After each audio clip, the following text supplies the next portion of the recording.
امروز جمعه است 19 اکتبر و من شعله گلخوجه در پخش مستقیم برنامه خبری همراه شما. درود. نخست می‌بینیم که کدام موضوع در 15 دقیقه بعدی مطرح می‌شوند. از واگن به خانه دو حجره‌ای اویله سرفرزند بعد از آب و سرسانی‌ها در مرکز شهر حصار صاحب خانه گشت. اکنون آمدن زمستان برای آنها خطر ندارد. ولادیمیر پوتین به توشکند رفت. در مسکو باشد از مجسمه بحث برانگیز اسلام کریمов پرده‌برداری شد. ساکنان زیاد کریمов را دیکتاتور می‌شمارند. او ضد مردم کشورش و ضد زبان روسی کار کرده است. کلین تنها خدمتگار نیست. آوردن درآمد به خانواده مقام کلین ها را در اویله‌های توجیک تغییر داده است. برای خودش هم کار کند، اویله هم کار کند، فرزندم برد هم دستیاری شوهرش باشد. اما شروع میکنم از اون که بر اثر برخورد به مینه در یک موضع مرزی توجیکستان با افغانستان 2 نفر جان باختند. ارزو صادقов 22 ساله و ظهورشاه رحمتov 29 ساله ساکنان دهه قواق نویه شمزین شاهین بودند. با گفته ساکنان روستا این 2 نفر 18 اکتبر به موضع شتراغ برای شکار رفتند و دچار این فاجعه شدند. جسد آنها را ساکنان به دهه انتقال دادند. مقامات انتظامی در جای حادثه مرگ این افراد را تحقیق دارند. نویه شمزین شاهین سابق شورابو در مرز افغانستان قرار داشته. زمان جنگ شهروندی یکی از مکانهای درگیری میان نیروهای دولتی و مخالفان بود. در 2 سالهای اخیر بنابر برخوردن به مینه‌های باقی مانده از جنگ شهروندی صدها نفر زخمی و هلاک گردیدند. در این زمان هم معجزه امکان داشته است. شاید یک هفته پیش زهرا سیف‌الله‌وی 33 ساله و مادر 6 فرزند تصور نمی‌کرد که در یک آن واحد زندگیش تغییر می‌کند. یأس و ناامیدی دامنگیر این عائله سرفرزند و واگن ولنگار یگانه سرپناه آنها بود، ولی پایان شبشان سفید شد. بعد گزارش رادیو آزادی به این ساکن یکی از دهه‌های حصار با مساعدت صاحبکاران و مهاجران در مرکز حصار خانه 2 حجرگی تقدیم گردید. این مادر همراه فرزندان تا 2 روز پیش در واگن سرد و آهنین در بدترین شرایط زندگی داشت. به خاطر نجات کودکانش از سردی و آوارگی میخواست آنها را به یتیمخانه سپارد، اما مقامات به دلیل آنکه کودکان یتیم کل نیستند این درخواست او را رد کرد. حالا مسئولین ناحیه نیز برای تهیه شهادتنامه و تحصیل درست فرزندان این مادر دست به کار شدند. رو می‌آوریم به موضوعهای دیگر. رهبران روسیه و ازبکستان به بنیاد نیروگاه نوی اتمی در حدود ولایت نوایی حسن آغاز بخشیدند. روز 19 اکتبر ضمن سخنرانی در نشست مطبوعاتی توشکند، پرزیدنت روسیه ولادیمیر پوتین گفت که این کارخانه توانی با برق تامین کردن نه تنها ازبکستان بلکه کشورهای همسایه را نیز خواهد داشت. پرزیدنت روسیه روز گذشته با یک سفر دولتی وارد توشکند شد. تخمین می‌رود که در جریان این سفر 2 کشور به مبلغ 20 میلیون دلار سازش امضا کنند. در همین حال روز 18 اکتبر در یکی از کوچه‌های مرکزی شهر مسکو مجسمه سابق پرزیدنت ازبکستان اسلام کریمov قامت افراخت، ولی فعالان جامعه شهروندی رهبر ازبک را دیکتاتور عنوان داده طلب دارند که حکومت مسکو هیکل را برکند. روز 18 اکتبر در شهر مسکو پرده از روی مجسمه سابق پرزیدنت ازبکستان اسلام کریمov برداشته شد. مجسمه بحث برانگیز همچون رمزی حکومت خودکامه اولین رهبر ازبکستان صاحب استقلال ارزیابی می شود. طول 10 ساله ها کریمov به پایمال نمودن حقوق بشر متهم می شد. خادمان امنیتی نگذاشتند که خبرنگاران به چاره‌بینی نزدیک شوند. کسی ابدی زنده نمیماند، ولی مردی که در خاطرها میماند خوشبخت است. این سخنان به فرد بخشیده شده است که حیات خود را مثل اولین پرزیدنت ازبکستان اسلام عبدالغنیویچ کریمov به مردم بخشیده است.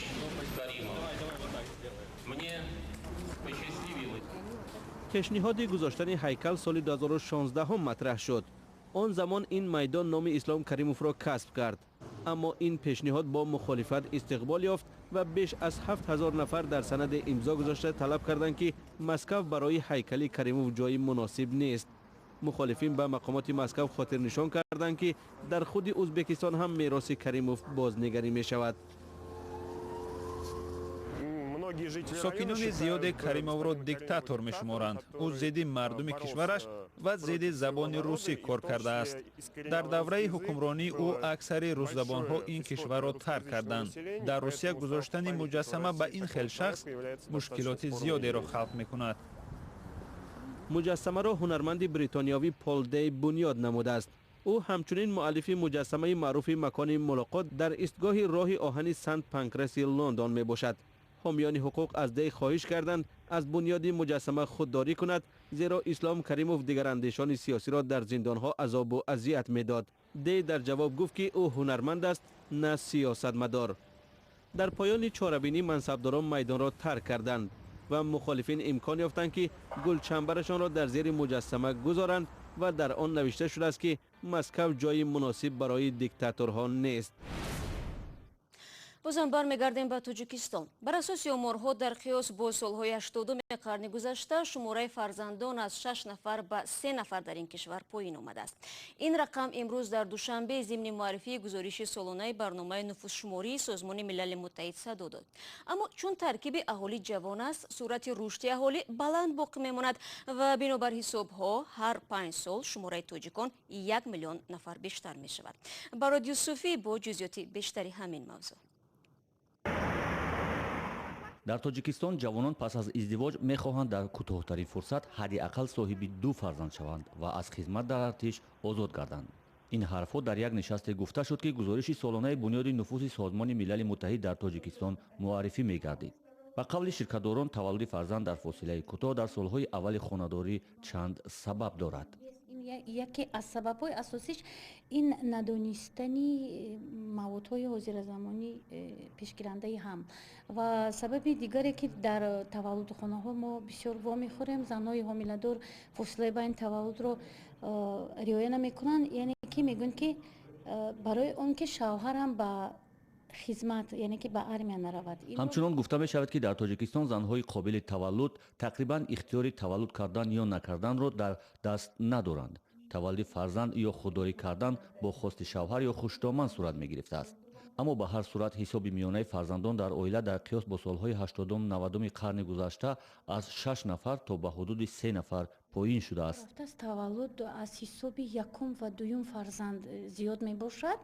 اگر که ما گیریم 5 تولد و از آن بالا همگی 5% تولد رو در بر میگیرد. اگر گزارش سالانه بنیاد نفوس سازمان ملل متحد در سال جاری تحت عنوان نیروی انتخاب معرفی شد و وضع انتخابی بنقشه‌گیری تولد و عائله را در کشورهای جهان معرفی کرد. بر اساس این گزارش میزان تولد فرزند در کشورهای دنیا به 3 طبقه خیلی بالا، میانه و پایین قسمت شده است. در این گزارش روند افزایش و پایین‌شوی میزان تولد در دنیا تصویر یافته است. در برخی منطقه‌ها پایین رفته و در برخی گوشه‌های دنیا سرعت تولد افزایش یافته است. این در حالی است که در تاجیکستان تقریباً 20 سال اخیر سیاست تنظیم عائله فعال است و میزان تولد زیاد را خیلی پایین آورده است. شما برنامه خبری رادیو آزادی را تماشا دارید. کلین کارگر آبرویش بلندتر بوده است، چون از خلاصه یک پژوهشی که در چند دهه تاجیکستان انجام شده است. ظاهراً وضع مشکل اقتصادی خانواده ها را وادار به آن نموده است که مقام کلین ها را در عائله بازنگری کنند. هرچند عادت شده بود که دختران را همچون خدمتگاری آینده برای خانه شوهر تربیت می نمودند. تا کجا پولیوبی کلین ها زندگی آنها را آسان کرد؟ در گزارش سروینازی روح‌الله می بینیم که آن را شادمانی یتیم تقدیم می کند. نگینه شریفова در شرایط تنگ دستی 2 فرزند به دنیا آورد. فرزند دومش مادرزاده دلش علت داشت. پول در کار بود، باید دورو تست خون دادن در کار بود، همینا شوهرم کار نمیکردن، همش برای ما وای بود، گرم بوده، میبایره پس سر کردن. نگینه با 4 اقربای شوهرش یک جا میزیست. کسی از آنها کار نمیکرد. در این میان شوهرش به زندان افتاد. نگینه کالج طبی را ختم کرده باشد هم اقربا و شوهرش نگذاشتند او کار کند. سخت بود زندگی. اگر زن ایدهات کار دمی برامدی و میفتن انا کلینی فلانی بیره شده، انا رفت هر روز کجا میرفته باشه، انا وقت اتوبوس بود، انا اتوبوس 6 رفت، انا بیگاه اومد گفته زنای دهات گپ خبر میکردن و همه اینا نگاه نکردن. ما برامدم. нигинаи дастнигар ҳоло дар маркази шаҳри ваҳдат дукон дорад, тиҷорат мекунад. аз Чин و قرقیزستان مال و کالا می‌آورد و با این راه زندگی خود و فرزندان را تأمین می‌کند. کودک بیمارش را طبابت کرد. تلویزیون خریدیم، هم تلویزیون نو وای میکردگی برومدگی رنگا خریدیم. وقت هم خیسی و سفید بود رنگا خریدیم. بعدی خیبر وای جهاز خانه خریدیم. بعد یا خانه ها گرفتیم. ای همی بیزنس یا خانه را دو خانه ها کرده بود، دو خانه فروخته زمین گرفته ای سری نو خانه برداشتیم. همش به مهنت یالو بابای همی صاحبکاری. خودتون کردید؟ من خودم به شوهر من خودم کردم همش. کلین ها اقرارند بعد به کار برآمدنشان و در بودجه عائله سهم داشتن آنها با احترام شدند. کلین فراغت عطایی بعد از چند ماه عروسی به کار برآمد. او میگوید درآمد کلین ناچیز هم باشد خرج خودش را میپوشاند. روز مثال برای خریدن لباس برای فرزندش کمک میکند. خریدن مثال گوییم که دفتر و کتاب برای فرزندش در مکتب. من همین بگذار همین پرابلم های ناچیز هم باشد که همه این پرابلم است. نفر دیگر هیچ وقت به کسی دیگر آورده یاردم نمی کند. نصیبه کلین فراغت در آزمایشگاه بیمارخانه ناحیه کار میکند. زن باید برای خودش کار کند، هم عائله را تامین کند. خیلی برای خودش هم کار کند، عائله را هم کار کند، فرزندم برد، هم دستیار شوهرش باشد. یک پژوهش در چند دهه تاجیکستان معین کرده است موقع کلین ها در خانه نسبت چند سال پیش تغییر یافته است. همکنون اکثر خانواده شوهر ضد به کار برآمدن کلین نیستند. барномаро идома медиҳем. дар тоҷикистон ақалиятҳои ҷинсӣ аз муносибати манфии ҷомеа шикоят мекунанд ва талош меварзанд ки зиндагӣ пӯшида дошта бошанд. дар ҳамин ҳол пизишкони тоҷик ҳамҷинсгароиро ҳамчун беморӣ ном мебаранд ва мегӯянд омодаанд ки онҳоро табобат кунанд. ҳарчанд худи намояндагони ин ақалият барои берун рафтан аз кишвар роҳ меҷӯянд. ҳамкорони мо аз настоящее время дар ин бора гузориш омода карданд. фирӯз бо шарти нишон надодани чеҳра ва зери номи мустао розӣ шуд ки суҳбат кунад. ҳамҷинсгаро аст ва намехоҳад волидонаш бидонанд. мӯътақид аст ки ӯро қабул нахоҳанд кард. ба гуфтаи ин ҷавон мебинад вақте ӯ ё ягоншиносаш ҳамҷинсгаро буданро ошкор мекунанд, наздикон аз онҳо рӯй мегардонанд. агар ту дар бораи мақомат бигӯӣ ва ошкор кунӣ ки ҳамҷинсгаро ҳастӣ, онҳо дарҳол фикр мекунанд ки ту пургуноҳӣ, тамасхур мекунанд, худашонро дур мегиранд. волидайн бошад аз хона меронанд. фирӯз мегӯяд кор то ба ҷое расидааст ки афроди ҳамҷинсгаро бо мушкилоте ки доранд аз муроҷиат ба табибон метарсанд. кӯшиш мекунанд мақомашонро аз пизишкон пинҳон кунанд. дар акси ҳол ба онҳо ҳамчун бо шахсони дуввумдараҷа муносибат мекунанд. ҳамҷинсгароҳоро накӯҳиш мекунанд. чунин табиз боиси он мешавад ки онҳо ба кӯмаки тиббӣ саривақтӣ дастрасӣ надоранд.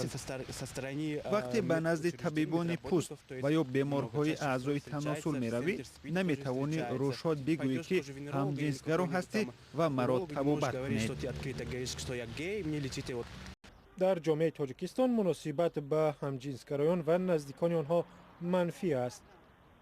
чӣ гуна имкон дорад? табиат барои инсон ҷуфт офаридааст, мард ва зан. инро набояд тағйир дод. онҳоро бояд парронд. одамон гуногунанд. ҳар кас ба инфиродӣ буданаш ҳақ дорад. метавон гуфт ки барои ман фарқ надорад. фикр намекунам ки онҳоро мебояд табобат кард. ва бинандагони азиз, 15 дақиқае ки дар ихтиёр доштем ба поён мерасад, аммо шумо метавонед хабаргузоришҳои муҳими тоҷикистону ҷаҳонро аз сомонаи радиои озодӣ www.ozodi.org ва озоди видео канали махсуси мо дар ютуб бихонед ва тамошо кунед. хуб, ба тавре медонед мо фарду барномаи хабарӣ надорем, аммо субҳи барвақт аз навиди бомдодӣ метавонед бо навгониҳои тоҷикистону ҷаҳон ошно шавед. то он замон худо нигаҳдори ҳар яки шумо.